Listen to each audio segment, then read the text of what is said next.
Muito bem-vindo de volta ao meu canal. Nós hoje continuamos a análise aos adversários do Sporting na UEFA Champions League. Hoje a Juventus e o Clube de Bruges. Se tu ainda não viste o primeiro vídeo, passa pelo meu canal onde eu analisei o Bayern Munique e o Paris Saint-Germain e não te esqueças de subscrever o meu canal, por isso muito obrigado. Muito obrigado também pelo vosso apoio nos primeiros dois vídeos. Sinto que vocês gostam dos meus vídeos, por isso escreve aqui um comentário, não te esqueças do like e também de passar pelas minhas redes sociais, especialmente no TikTok onde estamos quase a chegar aos 20 mil seguidores, por isso muito obrigado pelo vosso apoio, para dar muita força para continuar com os meus vídeos. Vamos aqui então à análise da Juventus.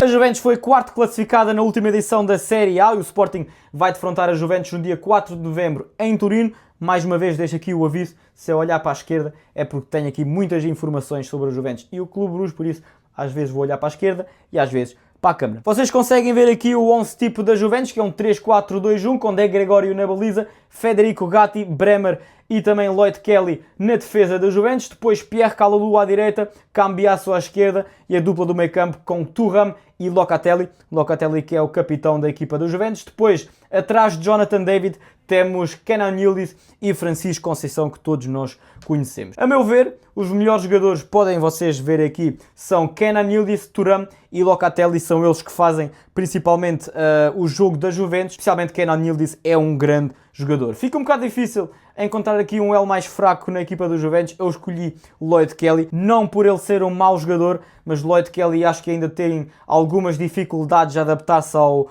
estilo de jogo da Juventus. Ele que veio para a Juventus a meio da última temporada e onde jogava no Newcastle e no Bournemouth, o sistema de jogo era diferente e eu acho que ele tem algumas dificuldades até agora em adaptar-se a este 3-4-2-1, mas atenção, ele não é mau jogador. Em termos de talentos, como eu já mencionei, Kenan Yildiz, 20 anos, é um jogador incrível, 1,87 m. Ele, juntamente com o Arda Güler, na Seleção Nacional da Turquia, fazem aqui as esperanças dos turcos voltarem ao palco do Mundial, eles que já não vão ao Mundial desde o 2002, onde chegaram às meias finais, por isso Kenan Yildiz juntamente com Arda Güler, aqui a esperança dos turcos. O treinador da Juventus é Igor Tudor, 47 anos, croata, ele que está na Juventus desde março de 2025, depois de Thiago Motta ter sido despedido, e quando eu olho para a carreira de Igor Tudor, eu não consigo mesmo perceber como é que ele chega à Juventus. Ele tem um único título ganho na carreira, que foi a Taça Croata em 2012-2013 pelo Hajduk Split, e de resto as outras equipas antes do Juventus, temos aqui o PAOK, o Karabük da Turquia, temos o Galatasaray, o Udinese, Hajduk Split, Hellas Verona, Marselha e Lazio, até chegar à Juventus até agora. É um percurso interessante, com poucos títulos, como eu já disse, só ganhou a Taça Croata, mas a verdade é que ele até agora com Juventus está a ter sucesso. Depois de Thiago Motta ter sido despedido, Igor Tudor conseguiu a qualificação para a Champions League e quando eu olho para a equipa do Juventus eu vejo aqui um projeto muito interessante. A Juventus, que já há algum tempo não luta pelo campeonato italiano, é um projeto bastante interessante que Igor Tudor está aqui a ter com a Juventus. Vamos olhar para os pontos fortes da Juventus. O primeiro ponto que eu vejo é fisicamente. A Juventus fisicamente é uma equipa muito forte, tem jogadores bastante altos e uma preparação física muito grande. Vemos aqui, por exemplo, Federico Gatti com 1,90 m, Lloyd Kelly com 1,91 m, Thuram com 1,91 m, Kenan Yildiz com 1,87 m. O próximo ponto que eu tenho aqui é o 11 flexível que a Juventus traz. Nós, sportinguistas, já o conhecemos daquilo que era o Ruben Amorim. Varia entre o 3-5-2, 3-4-3, este 3-4-2-1 de Igor Tudor. O sistema de jogo não foi ele que trouxe à Juventus.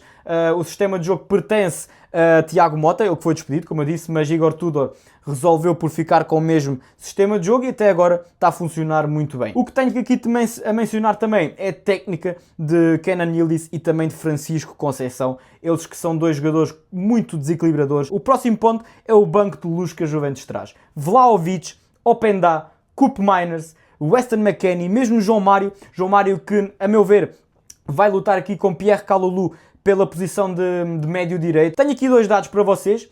Uma vez, as oportunidades flagrantes falhadas por jogo da Juventus é um número bastante baixo, 1,3 oportunidades flagrantes falhadas por jogo, o que quer dizer que a equipa da Juventus é uma equipa bastante eficaz. Remates adversários que vieram de erros, apenas 1,65 por jogo. A Juventus pode perder muita bola, a Juventus pode ter muitos erros, mas depois desses erros é muito difícil criar algum perigo frente à equipa da Juventus. Vamos olhar para os pontos negativos da Juventus, porque a Juventus não é só pontos positivos, como qualquer uma equipa também tem os seus pontos negativos. O primeiro ponto que eu tenho aqui é que a Juventus perde muitas bolas. Em média, por jogo, na Série A da última temporada, foram 109,9 perdas de bola por jogo e muitas dessas perdas de bola vieram no último terço, o que quer dizer que a Juventus pode jogar um futebol mais defensivo, mas no último terço arrisca bastante. O próximo ponto que eu tenho aqui também é para a superioridade física que a Juventus tem.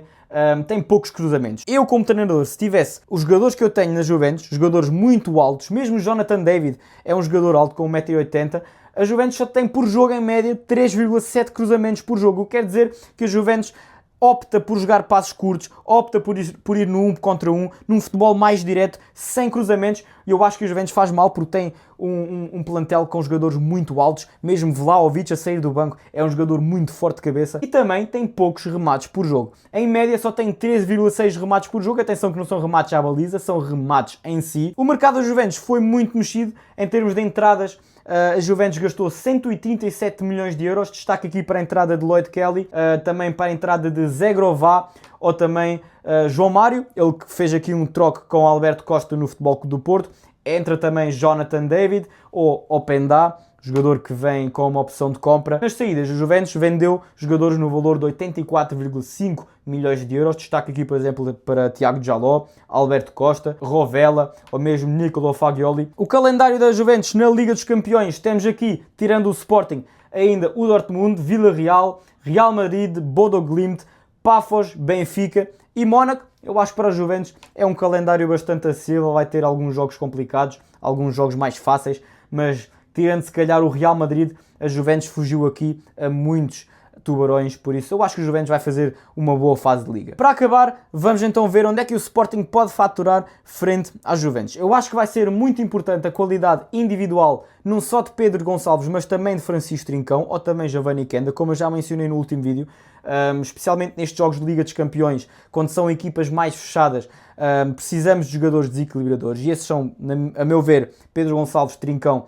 e Giovanni Kenda. E eu acho que também vai ser muito importante a rapidez nas transições e também transições muitas das vezes verticais, porque a Juventus é uma equipa que recupera muito bem. O Sporting vai ter que defender com um bloco baixo e fechar espaços rapidamente. Especialmente Thuram é um jogador que encontra espaços em todo o lado. Muito aquilo que é Pedro Gonçalves, um jogador que também joga muito bem entre linhas, Kevin Thuram e mesmo Kenan Yildiz. Kenan Yildiz é um jogador que não precisa de muito espaço para criar perigo. Francisco Conceição, nós já o conhecemos do tempo do Futebol Clube do Porto, é um jogador que joga regularmente pela seleção nacional e isso tudo são jogadores que não precisam de muito espaço para criar perigo, por isso o Sporting vai ter que fechar espaços muito rápido. E o último ponto que eu tenho é paciência. Paciência na construção para abrir espaços, não só na defesa da Juventus, mas também no meio campo. O Sporting vai ter que trocar a bola rapidamente e eu, a ser sincero, eu acho que o Sporting deve ir a Turim jogar pela vitória. Eu acho que vai ser um jogo com poucos golos e realisticamente eu vou dar aqui um empate entre o Sporting e a Juventus, mas eu acho que é bem provável o Sporting conseguir ir a Turim e ganhar o jogo. Mudamos rapidamente para o Clube Bruges, o Sporting que já defrontou o Clube Bruges na fase de Liga da última época. O Sporting perdeu por 2-1 na Bélgica, já com João Pereira a treinar o Sporting, e vamos jogar frente ao Clube Bruges no dia 26 de novembro no estádio José Alvalade. O Clube Bruges que joga num 4-2-3-1, vocês conseguem ver aqui, com Mignolet na baliza, atenção que no campeonato não joga Mignolet, defesa direito com Sabé, depois Mechele e Spillers são os centrais do Clube Bruges, depois ainda Joaquim Seis, jogador muito talentoso, a defesa esquerda, depois no meio campo temos Onyedika, Stankovic e Hans Van Aken, 33 anos, capitão do Clube Bruges, e depois na frente temos Christos Tsolis, Tresoldi e Carlos Forbes, sub-21 Portugal, Carlos Forbes, novo jogador. Depois em termos de talentos, tenho aqui um grande destaque e uma grande história para vocês, que é Joel Ordonez, 21 anos, central, ele que normalmente em termos normais é titular absolutíssimo no lugar de Spillers, mas ele que está em conflito com o Clube Bruges, ele que decidiu já não joga mais até sair do Clube Bruges, e atenção que o mercado já fechou, ele que apareceu no campo de treinos do Clube Bruges e disse, olhem, eu já não treino, vai só para o ginásio, e Ordonez, que é o jogador mais valioso do plantel do Clube Bruges no Transfer Market, é um grande talento, mas um jogador que falta aqui no 11 inicial e também no plantel do Clube Bruges. Vai ser muito interessante ver como é que o jogador e o clube vão resolver esta situação, porque é um jogador muito talentoso e precisa de tempo de jogo, e o Clube Bruges também precisa de um central com qualidade de Ordonhês. Destacar jogadores aqui no 11 tipo, tenho aqui Hans Van Aken.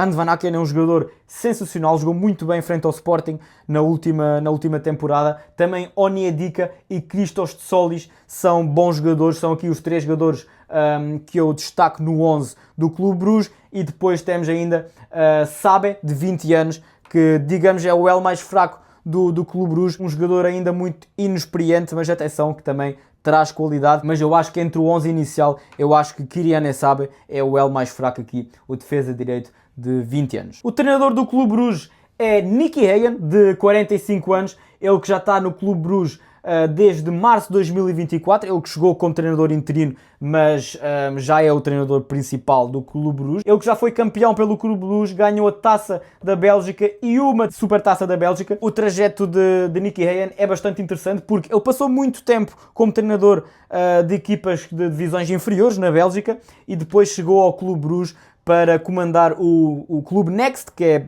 o Clube Bruges B, digamos assim, e também a equipa dos sub-19 do Clube Bruges na Youth League, e depois, como eu disse, foi chamado para treinar a equipa principal. Vamos olhar então aqui para os pontos fortes do Clube Bruges, e ao primeiro olhar vê-se aqui uma boa mistura de talento e experiência. Temos, por exemplo, Hans Van Aken, capitão com 33 anos, central também Mechele com 32 anos, mesmo Mignolet, 37 anos, ele que também já passou pelo Liverpool, e depois temos jogadores muito talentosos. Stankovic, ele que veio do Inter Milão neste verão, muito talentoso, mesmo Christos Tsolis com 23 anos, jogador de muita qualidade, o Joaquim Seis, defesa esquerdo de 20 anos, ele que fez um jogo incrível frente ao Glasgow Rangers nos playoffs de acesso à Liga dos Campeões, onde o Clube Bruges ganhou por 6-0. Também a adaptação tática do Clube Bruges, o Clube Bruges que joga de uma maneira no campeonato e joga de outra maneira na Liga dos Campeões, o que também é normal. Na Liga dos Campeões vão atuar de uma maneira muito mais defensiva do que aquilo que fazem no campeonato belga, também um bocadinho daquilo que faz o Sporting